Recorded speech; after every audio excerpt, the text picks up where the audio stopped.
તો સરદાર વલ્લભભાઈ પટેલના 150મી જન્મજયંતિ નિમિત્તે ગાંધીનગરમાં રન ફોર યુનિટીનું આયોજન કરવામાં આવ્યું છે।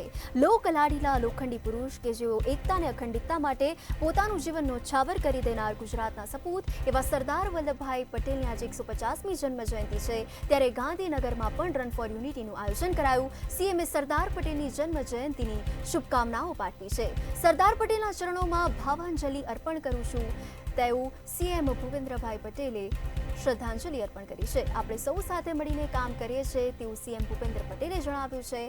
આજે 150મી જન્મજયંતિ છે લોખંડી પુરુષ સરદાર વલ્લભભાઈ પટેલની, ત્યારે આ એકતા દિવસે યુનિટી દાખવીએ છે તેવું સીએમ ભૂપેન્દ્ર પટેલે જણાવ્યું।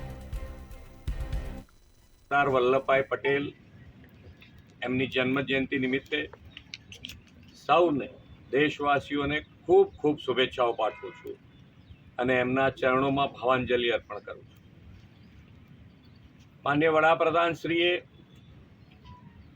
સ્ટેચ્યુ ઓફ યુનિટી સરદાર સાહેબની સૌથી ઊંચી પ્રતિમા બનાવી અને એમને શ્રેષ્ઠ અંજલિ અર્પણ કરી છે અને આજે આપણે સૌ પણ એકતા દિવસે 2014થી આપણે આ દિવસ એકતા દિવસ તરીકે ઉજવી રહ્યા છે, ત્યારે આપણે સૌ સાથે મળીને જે વડાપ્રધાનશ્રીનો પણ સંકલ્પ છે કે સૌ સાથે મળીને, એટલે સૌનો સાથ, સૌનો વિકાસ, સૌનો વિશ્વાસ અને સૌના પ્રયાસથી એક કાર્ય મંત્ર પણ એમણે એમના જીવન દરમિયાન સિદ્ધ કર્યો છે। ત્યારે આપણે સૌ પણ આ એકતા દિવસે યુનિટી અને યુનિટીમાં રહીને આપણે જ્યાં વસીએ ત્યાં, જ્યાં હોઈએ ત્યાં આ એકતા કાર્ય મંત્રને સિદ્ધ કરી અને આગળ વધીએ એવી સૌને શુભકામના।